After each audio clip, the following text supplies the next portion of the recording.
Yeah, Z said I could keep TikTok for the weekend, as long as I have it back by Sunday night with a full tank of gas. Imagine negotiating world politics like it's child custody. TikTok is the kid, and America's just the cracked out uncle trying to buy affection with McNuggets.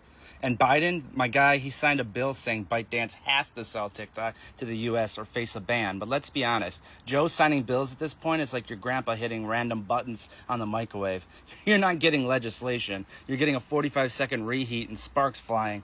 But TikTok really is dangerous. 43% of young adults get their news there, so it's danger. 43%, which means half the country's political knowledge is a thirst trap with captions like POV, the Supreme Court just ended democracy, and she's bouncing her tits to the Doja Cat. Imagine the Cuban Missile Crisis announced on TikTok back in the day. Some hot 19-year-olds like, so Russia pointed nukes at U.S., but first let me show you my skincare routine that survived nuclear fallout. And the government is terrified of China spying, which is hilarious because Americans willingly tell TikTok everything. China doesn't need spies. They got Becky in Ohio posting 47 videos a day about her bowel movements. Beijing intelligence files are just subject 45 loves ranch, hates her stepdad, thinks astrology is a science. And if they ban TikTok, oh man, Gen Z is going to lose its shit. Forget riots. You're going to see 12-year-olds waterboarding cops with prime hydration, teens storming the Capitol, but instead of buffalo horns and zip ties, it's crop tops and vape pens. Homeland Security will be like, we've been compromised by a flash mob.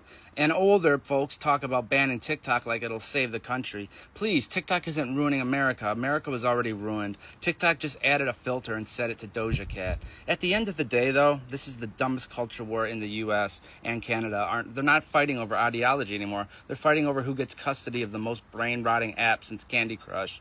TikTok is just digital fentanyl, except instead of overdosing, you just wake up 3 hours later knowing 27 fun facts about Jeffrey Dahmer's childhood.